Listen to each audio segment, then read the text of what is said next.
Y'all, good evening, and this is The Wise View. I'm your host, as always, Sabir Aleem, and welcome. So Mental Health Awareness Month. This is the final show today, specifically dedicated to Mental Health Awareness Month, and I really thank you guys for joining in.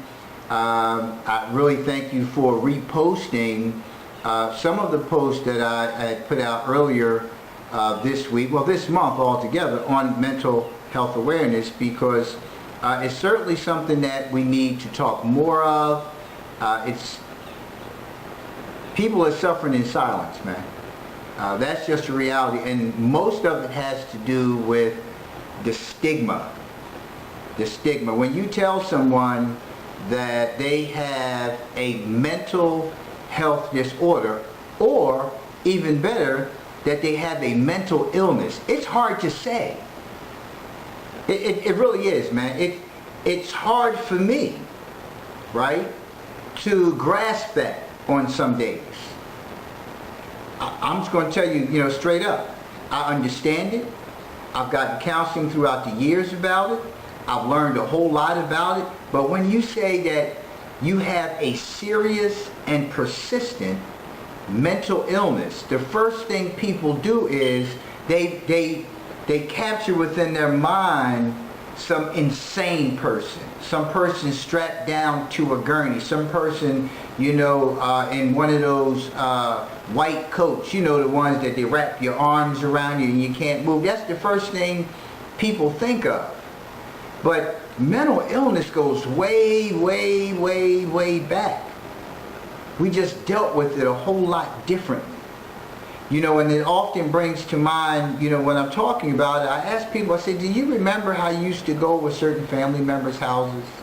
You would go for cookouts, for dinners and things of that nature, and it'd always be that one family member who was in the house, who's usually in a room by themselves, that somebody cares for. They'll take them a plate.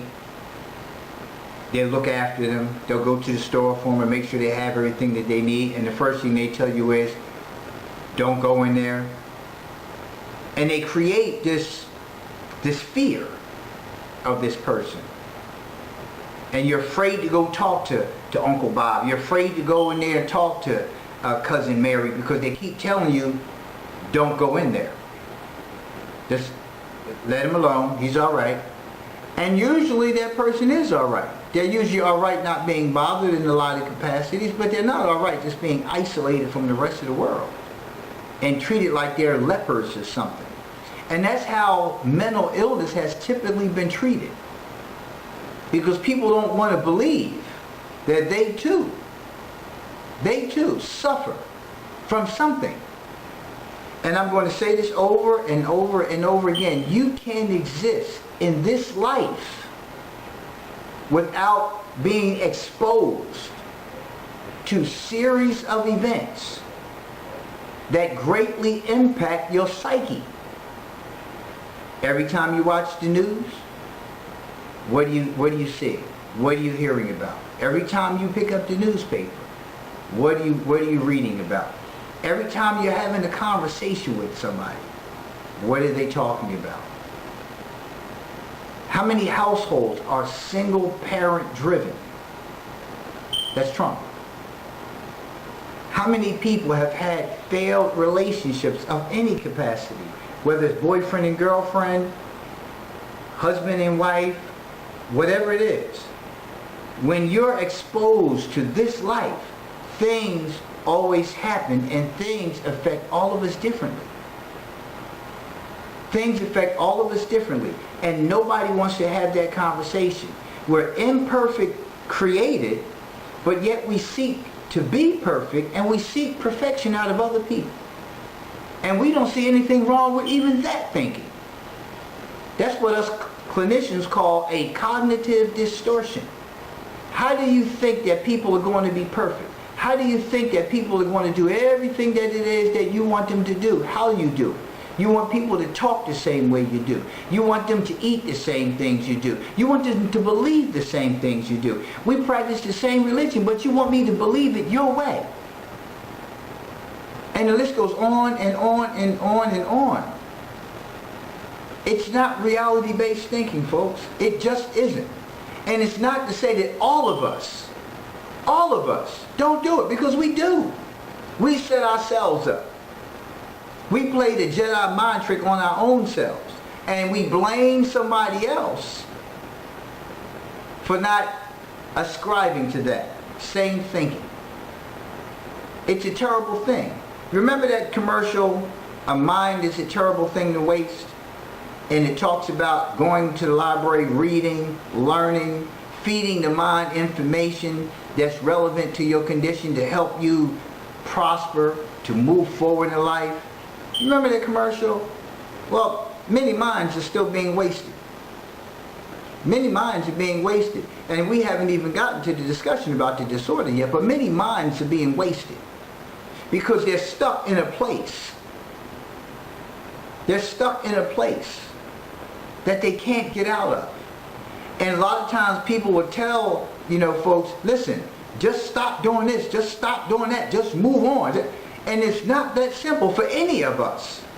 Because you tell yourself you moved on. How have you moved on from a thing?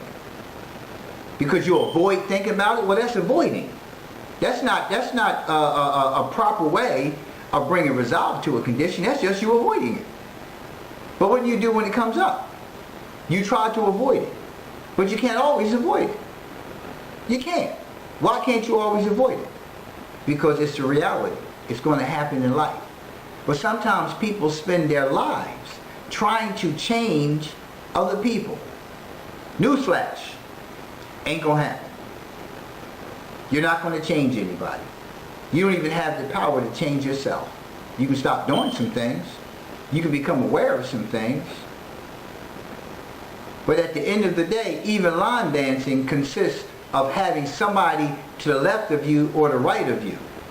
So you can't even really dance by yourself, even when you're line dancing. Ain't that something? Imagine that. So what I want to talk about tonight are 8 common symptoms of anxiety disorder. I'm going right to the article. And this is an article that you can find at activebeat.com. The article was written by Debbie McGauran. Debbie, I hope I pronounced your last name correctly. If not, please forgive me. I just wanted to give credit where credit is due. Right?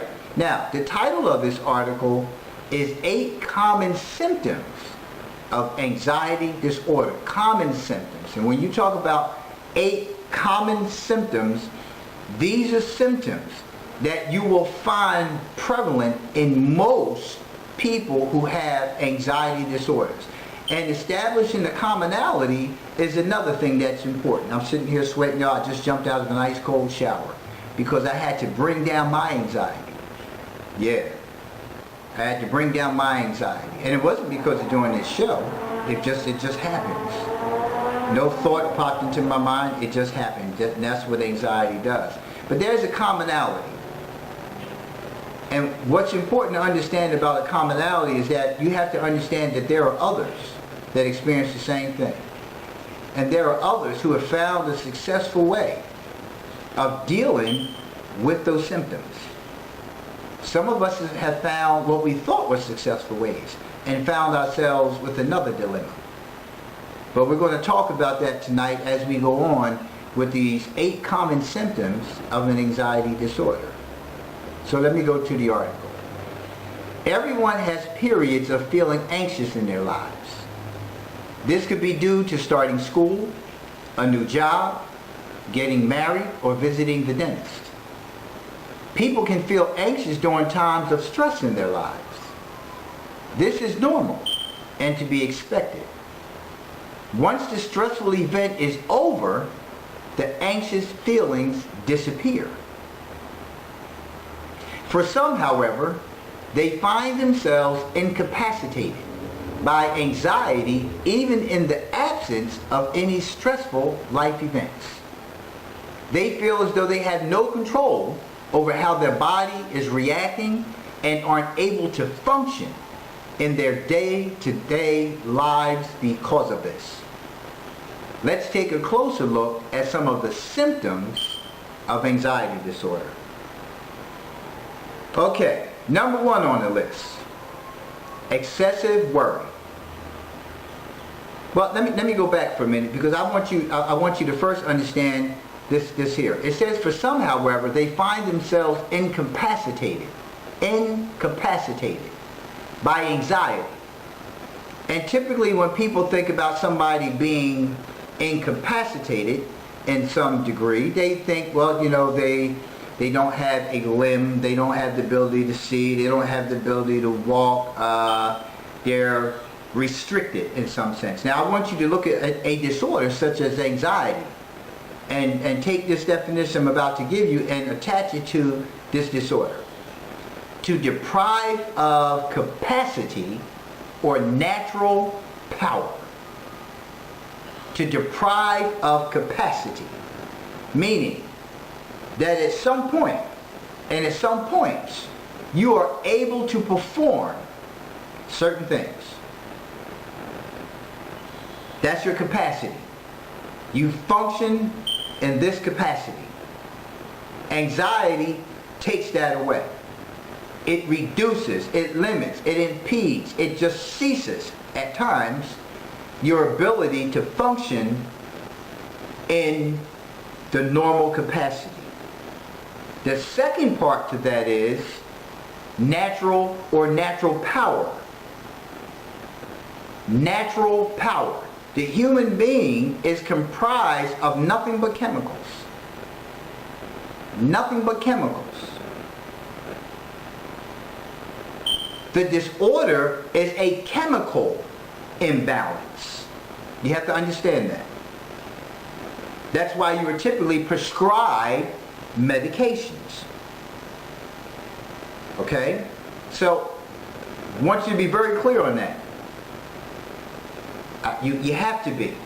Because when you start trying to dish out some suggestions and recommendations forcefully, idealistically, to somebody who has this disorder, you are causing more harm. And you're actually elevating their stress level, which is only increasing their anxiety. Because remember, the first paragraph I talked about situational anxiety, the normal things that people tend to go through. School, marriage, you know, getting ready to get on stage and perform, those things, and that would typically go away. But when you are constantly hammering at a person and telling them, well, just take a walk or something, just do this, just do that. Well, taking a walk is a great idea. But your approach is what is elevating, escalating the anxiety even more so, which even contributes to that person feeling incapacitated, like they just want to run and hide under a rock. They just want to jump off of a bridge. They just want to put an end to it. Really, I'm serious. This is nothing to be played with. Right? So, number 1 on that list, excessive worry. People with generalized anxiety disorder tend to be afflicted with excessive worry over everything and anything. They have trouble with racing thoughts to the extent these thoughts become more and more intense and feed upon each other. They worry about little things and blow them out of proportion with a negative twist. They can't stop worrying or slow their thoughts down. This causes more distress, which in turn causes more worry. It's a self-perpetuating disorder and can quickly become incapacitated, preventing the individual from functioning. This is serious, folks. This is serious. When it says here they worry about little things and blow them out of proportion with a negative twist, because they are making it real. They're making it real. They're bringing it to life. It's growing within them. It's building within them. It's building. And no matter what it is you say to them, their reaction back to you will not be a rational one, because it's feeding. It talked about here that those streaming thoughts begin to feed upon each other. So what's happening is this person is trying to defend themselves because of what they're presenting, and they're telling themselves destructive things. They're magnifying it. They're magnifying within themselves.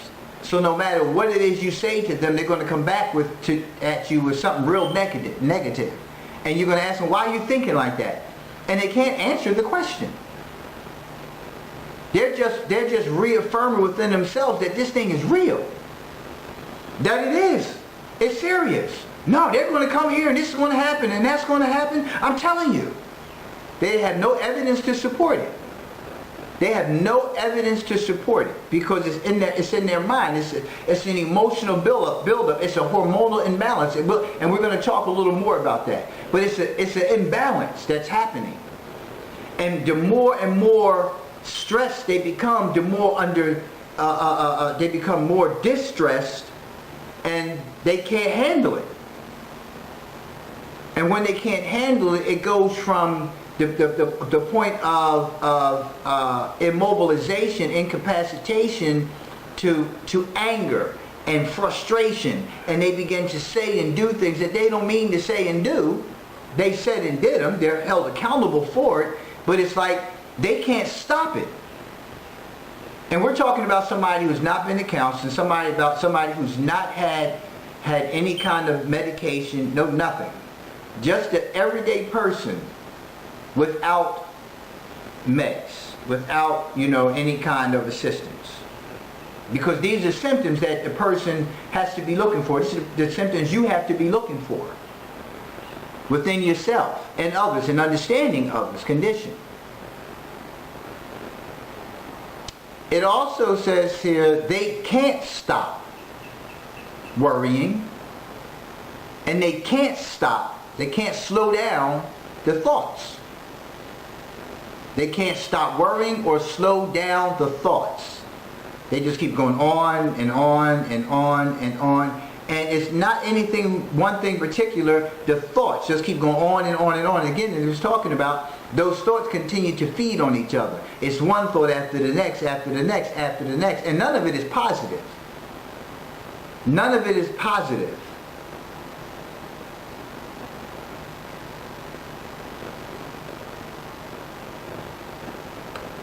Okay, so when you start looking at somebody who is always calling you and asking you, are you okay? They're sending you text messages asking you, are you okay?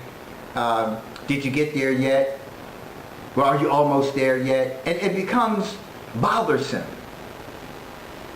But some people just don't realize what they're doing. They say, well, I'm just a worrywart. They put a label on themselves. And they say, I'm just a worrywart. I worry a lot.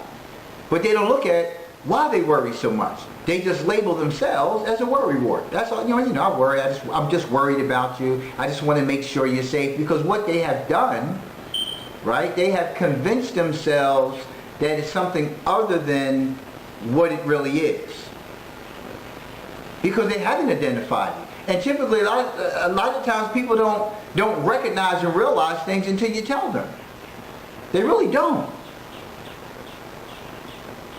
And so what happens is we begin to somewhat put a Band-Aid on a bullet wound when we succumb to and when we yield to those ongoing demands, those pressing demands. Well, call me when you get there. And they keep calling, but listen, you just told me to call you when I get there. I'm still like about an hour away. I know, but you know I'm worried. How's the traffic? Did you stop to get something to eat? Did you get some water? Are you sure they're home? You got enough gas in the car? And then when you get there, is everything okay? You all right? How's everybody doing?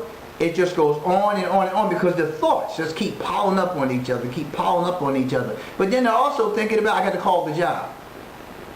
Oh, let me call my mother because I know she said she was doing such. I wonder if she got that done. And they don't even look at the fact that they're missing their selves. They're so attached to the ongoing thoughts that they're actually detached in many ways from themselves.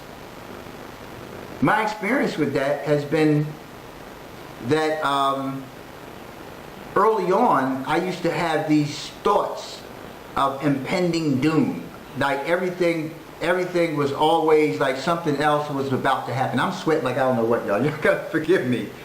But I got these lights right over me and I just jumped out of the shower. But anywho, so I used to have these thoughts all the time about negative things. This wasn't going to work out, that wasn't going to work out. And a lot of it was really based on my living conditions. And I think that's one of these in here talks about that. My surroundings. I grew up in an environment that was very stressful. I was raised by my mother. She was under a lot of stress, having to raise 2 children on her own, having to maintain a job and do all those things and make sure that we had what it was that we needed. But there were a lot of things that, in terms of her parenting style, that increased the stress level of me as a child. So having to deal with a one-parent environment and having to deal with my mother's adjustment that she had to make in having to do this by herself, it was difficult for everybody involved. I ran away at least once, twice a week. I would run away. I didn't run far, right? I would go, and one of the neighbors would always see me because I used to climb out of the second floor window, out of the bedroom window, and shimmy down the electrical line, and she would let her son know, okay, here we go again. And he would always come and find me because he knew typically where I would run to. But it was a very stressful environment. Now, I wouldn't go out the front door. It was something theatrical about climbing out the window that I just did because I was afraid to go out the front door. I was afraid to go out the front door. I was afraid to be encountered by my mother. Now, I'm not telling you I was afraid of my mother. I mean, yeah, it was a legitimate fear. My mother, didn't take any nonsense, but I wanted to avoid, I just couldn't have that conversation. It was just a difficult situation for me. So I ran away at least once a week. I lived with different family members. So I would go to this environment, and it was an environment where I made friends, and I kind of settled into their life, and then I had to come back to where I was living with mom, and then I went to live with another family member. So there was a lot of traumatic experiences happening. See, when you enter into relationships, only to have to get pulled away from them and go back to another place, it gets difficult in terms of making new friends because you don't want to make new friends. You don't want to make new friends because you're only going to leave them. And then when you come back, a lot of times you'll find that the friends that you had, some of them even moved. And some of them moved on to other friendships. You know how kids are. They just kind of move on. Or you go on. So, so it was a lot of those things that I had to deal with. So I actually had a lot of negative thoughts in my mind all the time about my living conditions, about what was going to happen in my life, what my life was going to look like. So I began worrying all the time about things. I began to be on edge about a lot of things all the time. I talked in my last show about bedwetting. I talked about what my mother endured by my father when she was carrying me. and the stress that that put upon her, right? Because now I'm talking about having a predisposition for conditions. So my mother was stressed out while she was carrying me. I cried a lot as a baby when I was born. I cried all the time. All the time I cried. And whenever she had, company over, they would always come and pick me up, but she would just let me cry because she felt, okay, he'll cry it out. He'll cry it out, but they always pick me up. So it's a matter of conditioning in one's environment that also feeds the negativity about one's existence. So my existence early on was always at question because I didn't really like my existence as a child. I didn't dislike myself, excuse me, to the point where I wanted to harm myself or anything, but I didn't like my life. I didn't like where I was. I liked living over there and not over here. I liked living, with that person and not having to come back to this environment, because this environment was a very violent environment. Where I grew up in a project in South Philly. It was a very difficult environment, and it was a lot of stress. I was teased a lot because I was light-skinned and had a big fro, but my fro went whatever way the wind went, that's the way my fro went. I had a sandy brown hair, light skin, went through a lot of things coming up as a child, being called white boy, and I was called Kool-Aid lips because I have pink lips, as you can clearly see. So I went through a lot of things, so I did a lot of things to overcompensate as well. But I was pretty much a lonely kid, and I'm shy. I'm still shy. People don't realize that. I'm a very shy person, right? Because this is my element, what I'm doing right now. Doing workshops and all those kind of things like that, I'm in my element. And when I go into that zone, I'm there, and I feel safe there. I feel safe there. Take me outside of my element, and there's some discomfort. But that's that natural stress. That's that natural stress. But I can be sitting down and doing absolutely nothing, talking to you, and a thought will just creep right into my head. A negative thought. A negative thought. Just out of nowhere. Just pop right into my head. Uncontrollably. And then once I latch onto that thought, another thought comes right behind it. Comes right behind it. It'll just come out of nowhere. And I'm not talking about voices. I'm just talking about, for instance, I can be sitting here and I can start worrying about something I have to do with the job tomorrow. Like, oh man, I got to do such and such tomorrow. I got to deal with them. It's like sometimes just the negative things will just pop into your mind. It just does that. And you begin to think about it. That's anxiety. That's an anxiety disorder. Number 2 on this list is sleep disturbance. People with anxiety disorder often complain of sleep disturbance. They have difficulty with racing thoughts to the extent these thoughts may prevent them from falling asleep, or in extreme cases keep them up all night. Even if they are able to fall asleep, they may wake up several times during the night and experience nightmares or restless sleep.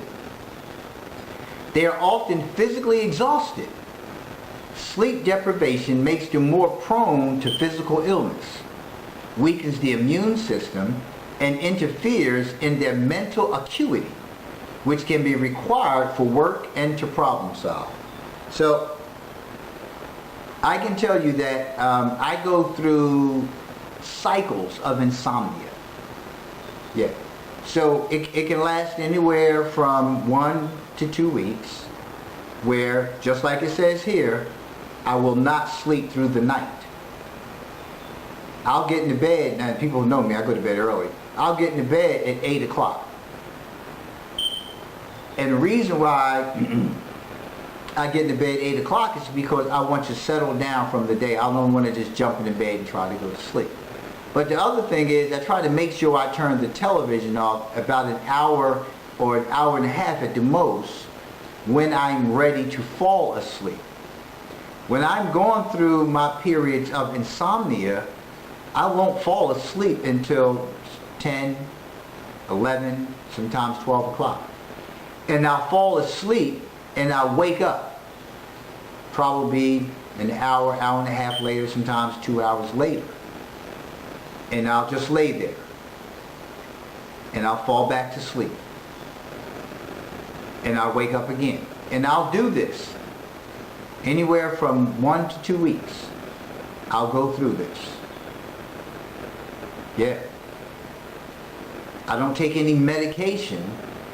What I do is I take valerian root, which is, and let me first say this. Don't go grabbing anything that I talk about during the course of the show and start using it as severe said it'll work. Anything that you decide that you want to venture into, see a doctor first. You're not going to the doctor for a prescription, because it's hard to find doctors that have that practice alternative medicine. And they can be a little more expensive, and a lot of them not covered by insurances. But don't go run it out. Well, Sabir said he uses this. I'm just telling you my experience, and I'm telling you there are things out there, alternative. There are all kinds of stuff that's natural that you can use to help those things. So I'll drink valerian root. It smells just the most putrid smell in the world, but I've gotten accustomed to it. So when I go through my periods of insomnia, I'll drink a cup of valerian root before bed, about an hour before I go to bed. So that way, because valerian root allows you to have restful sleep. There are a lot of people who take sleep aids every single night before they go to bed. That's not helping. You're not addressing the symptoms, for one. You're causing other symptoms, for two. And after a while, those pills are not going to perform in the same capacity because of tolerance. So you'll take them, for instance, for a whole month or two. And after a while, they just don't work. They're not as effective.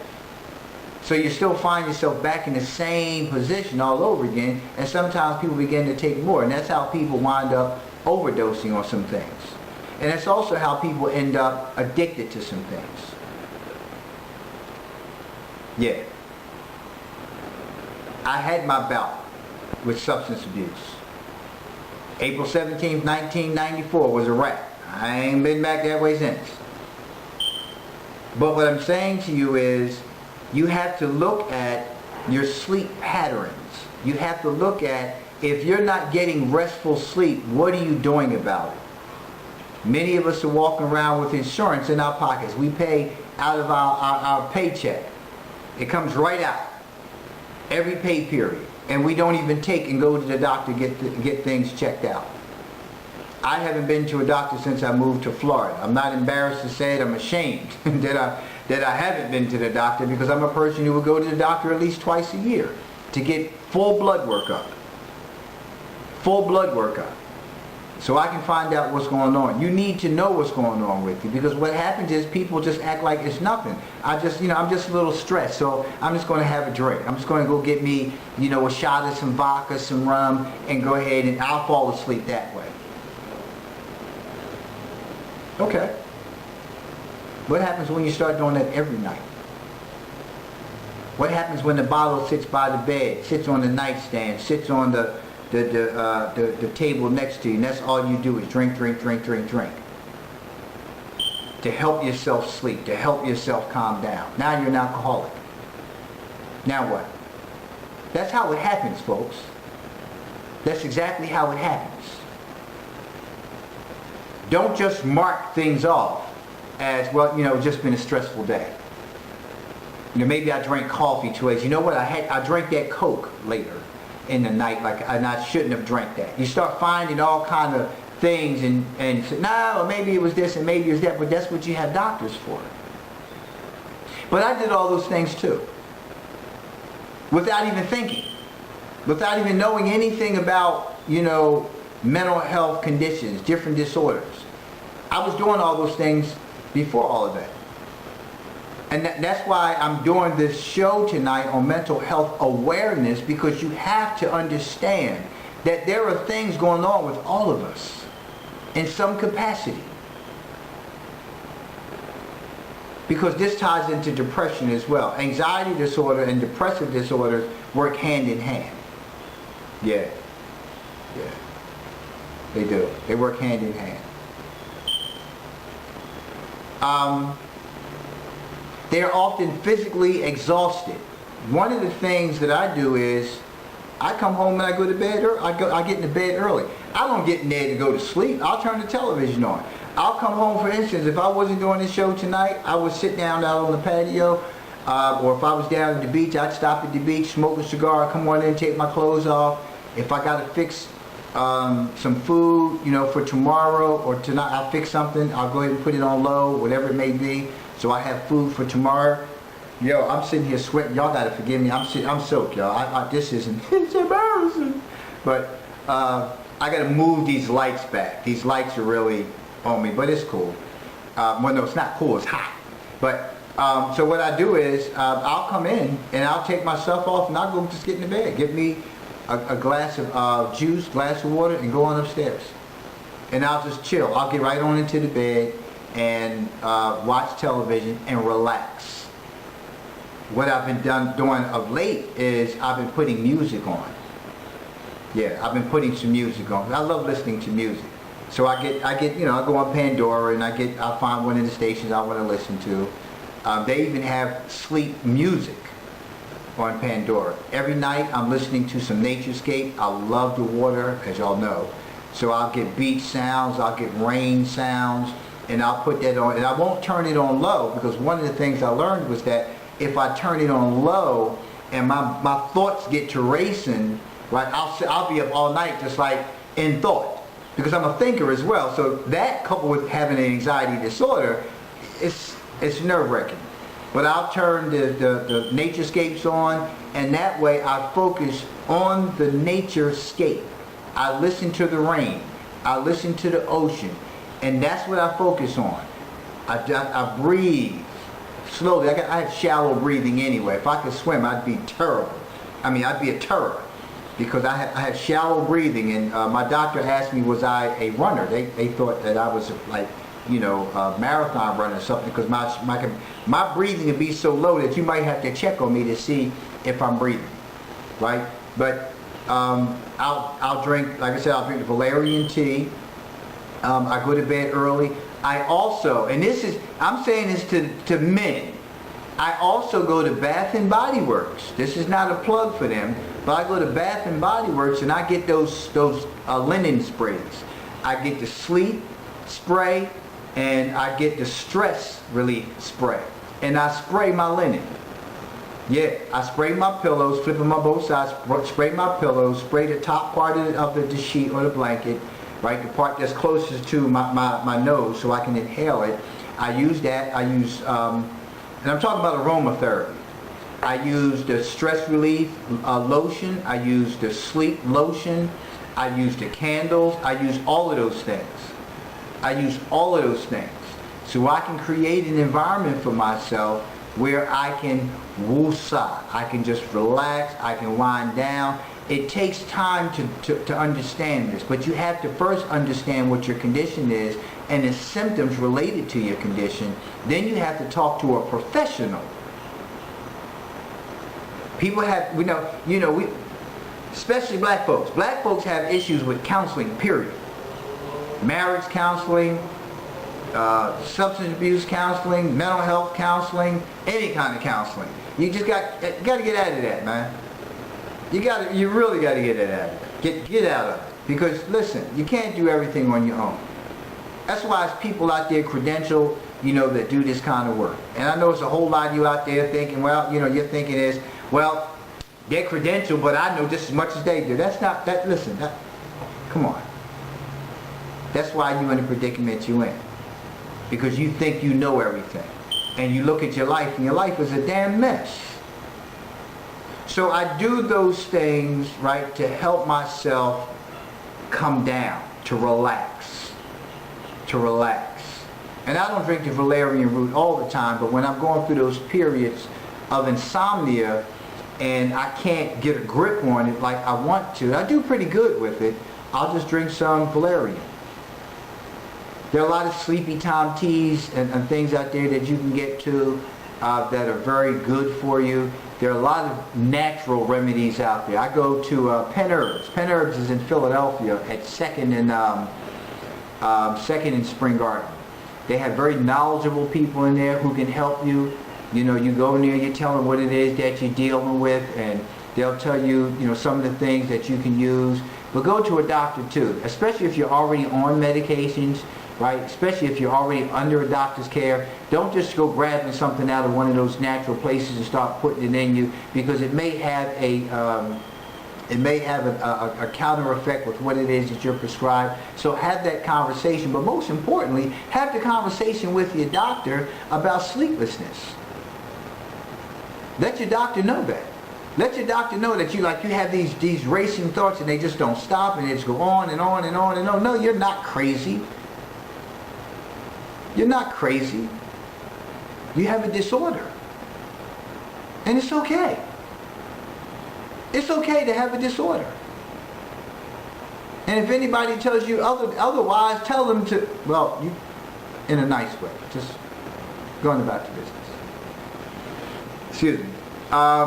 But it also talks about here that sleep deprivation makes them more prone to physical illness, weakens the immune system, and interferes with their mental acuity, which can be required for work and to problem solve.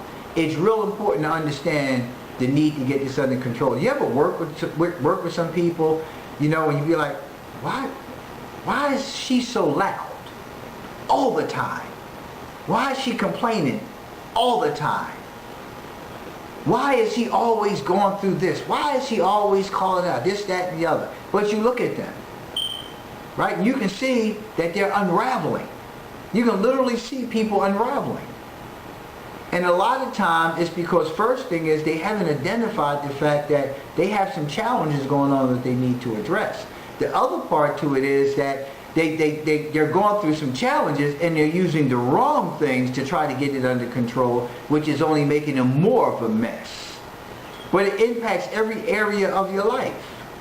Every area. If you want to, you know, be successful in what it is that you're doing, you have to take a look at yourself and look at the imbalance that you may have in your life. You need to start removing some things, man.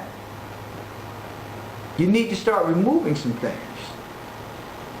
But you got to get some sleep. When we were younger, you know, we used to be able to sit up all night, you know, 2-3 days at a time and be good. But as you get older, you know, it's not the same. And even when I was in my master's program, I mean, I had to be up all night sometimes and get up from the computer and go jump in the shower and go right to work. You know, those are much different. It's a different drive when you talk about doing things like that.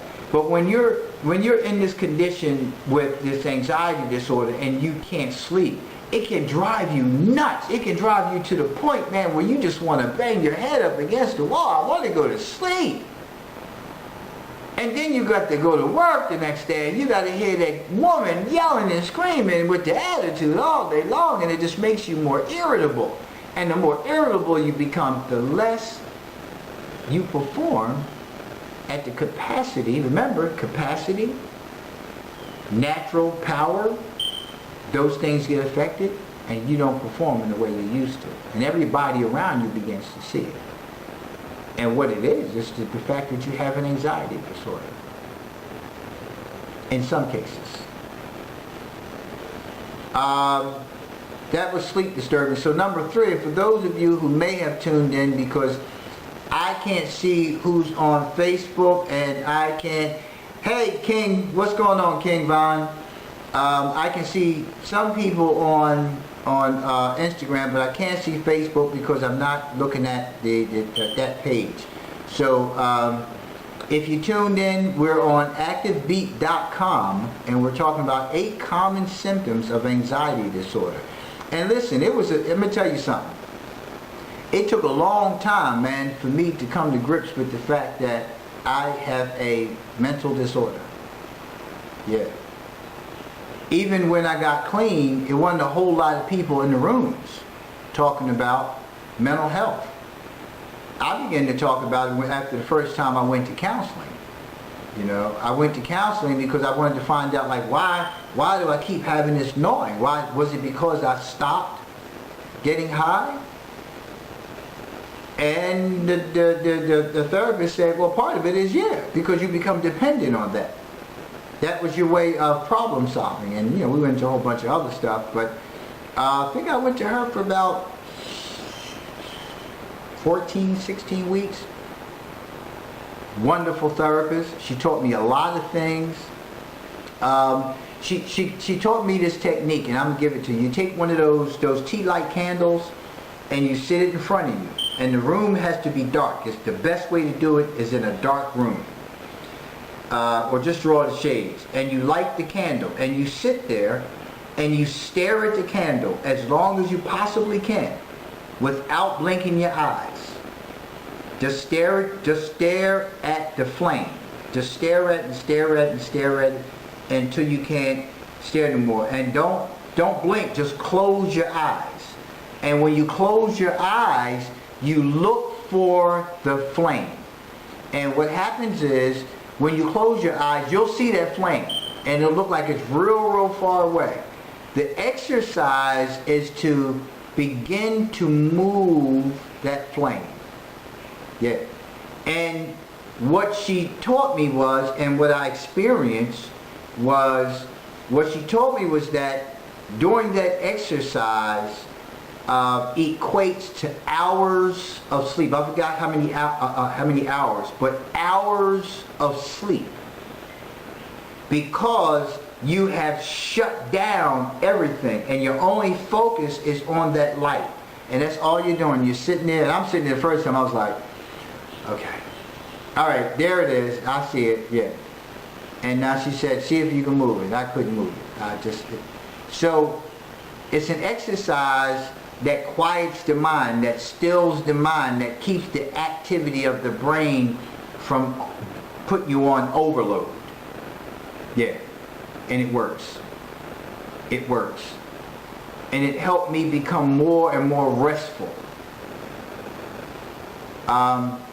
Number 3 on that list of the 8 common symptoms of anxiety disorder: panic attacks.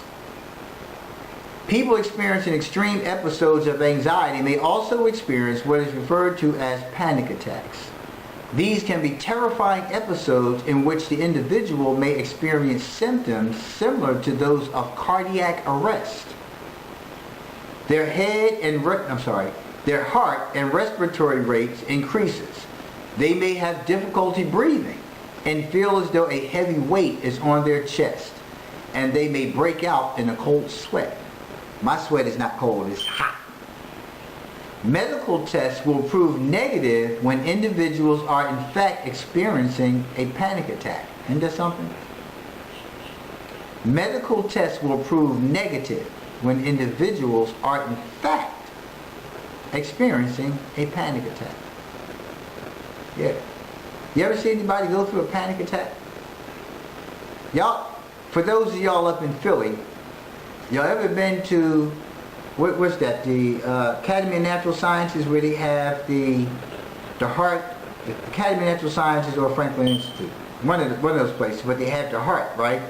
Well, when you're a kid and you go through their heart, it's got to be about 10 feet tall when you're a kid. When you're like 5 and 7 years old, it's like it's the biggest thing in the world. Right, you're inside the heart. You go all inside of there, and you go all through the veins, the arteries, and all this stuff. Well, I went in that damn thing. I was a little older. I was a lot older. I forgot how old I was. I think I was in the Delta. I think I had gone there with my kids.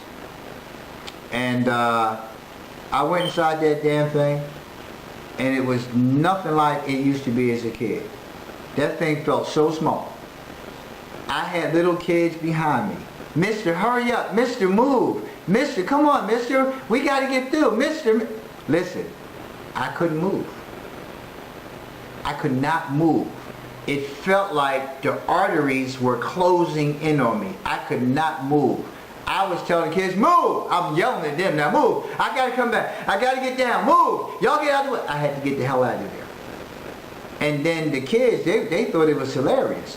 I'm sitting on the damn floor against the wall, cold sweats, heart felt like it was coming out of the chest, scared me to death. And it felt like a heart attack. It felt like a heart attack. I ain't go back in it again. But a panic attack is real for people. And the best thing that you can do when you see those kind of symptoms presenting, where a person is really going through it, I've seen people go through it on a plane, right? You just rub their back, rub their hand, rub their arm, and talk gently to them. Talk softly to them and tell them, listen, just relax, relax. It's going to be okay. It's going to be all right. And they may begin to talk to you and tell you what's going on. And I don't know why I went. I'd be like, yeah, I don't know why the hell you went there either. But yeah, you did. Yeah. You don't like closing spaces? No, God, no. Oh, God. No, I've never flown before. I mean, you start talking to them, you talk to them gently. And then after you get them calmed all the way down, then that would be a good time to maybe have some dialogue with them about what they just experienced. Right? And a lot of times people, just think that it was just that particular event. But then when they sit down and really think about it, there's a core to that. And that's why I talked about my childhood and how I grew up in my environment. It was a very stressful environment. And when you look at your environment today, you need to start looking around your environment and seeing how your environment, even your relationship. And on Sunday, on Daddy's Right Here Live, I'm going to do a show on avoidance and anxiety in relationships, right? And it's a real heavy piece, because a lot of people deal with this too. And a lot of times, again, your relationship is causing you more harm than good. Just because it's a good shot don't mean it's a good connect, right? It can be actually killing you. So panic attacks are real, man. And again, if you're experiencing it, go talk to somebody about it, get some help so you can learn how to calm yourself down too, because a lot of times you don't want nobody touching you either. You don't want nobody touching you, because sometimes people be trying to get free feels, no, I'm just well, some people do, but it's a matter of, you want to start looking at how you can bring yourself down and address the core of that issue. Because speaking of panic attack, I love going into the water. I go deep sea fishing. I go into boats. Most times I go deep sea fishing. I don't wear a life preserve. I don't do any of those things when I'm on a plane, because I flew quite often. I'm always listening and paying attention. But guess what? If I fall in the damn water, ain't none of that stuff gonna work. Ain't nothing gonna work. I'm gonna forget about everything, because I have a serious fear of drowning. It's something about looking down in the depth of the water that often makes me a little woozy. But when I was about 12 or 13 years old, I got thrown in the pool. It took about 8 to 10 dudes to we was young then, but to peel me off of a fence. We was in the playground, the community playground, in a pool area, and there's a cyclone fence around it. And they came at me to grab me to throw me in the pool, and I couldn't get out because there was people coming in through the doorway. So I was getting ready to head up the gate. The gate had to be about every bit of 15, 20 feet, but I was going over that damn gate. And they grabbed me and they held on to me, and I had both hands locked onto that gate. It took about 2 or 3 of them to go on the other side of the gate to start peeling off finger by finger by finger, and I still had one hand. And I'm a pretty strong dude, right? I'm stronger now, but I'm pretty strong. They used to call me cocky when I was coming up, because I would always, give me the ball, give me a rock, do some damage. I'm the guy. I played outfield in baseball. But they finally got that one hand off, and they took me, each took a hand, each took a foot, they swung me back and forth, and they threw me into the pool. Lord knows I thought that was it. I thought I was drowning. I was screaming and howling and everything, but I kept hearing them say, "Stand up! Stand up! You can stand up!" And I realized I could stand up. It was in 3 feet of water. But ever since then, I've been traumatized by that. So I don't play when people have pool parties. I don't go. I don't go. Because, people tend to play. And they don't realize the seriousness of people's anxiety. And somebody can have a panic attack in a situation when you playing with them, and they can either seriously hurt you because of the fear, or they can go into cardiac arrest. Really, I'm serious. So you got to really look at a lot of things that we take for granted about other people and about ourselves. Because, like, again, a lot of times we can be causing more harm than good. And then when a person snaps on us, like, I was just playing. Yeah, but you don't understand. I have a serious fear of drowning. When I had my car accident March 30th, 2010, my car went off of 95 and it went upside down in the creek alongside 95. It's a creek that on the side of 95 from Delaware to Philly. At some point, my car went upside down in that creek. And that's when it went into real time for me. And when the water started gushing into my car, I said, Allah, please don't let me die like this. And then my car hit some embankment.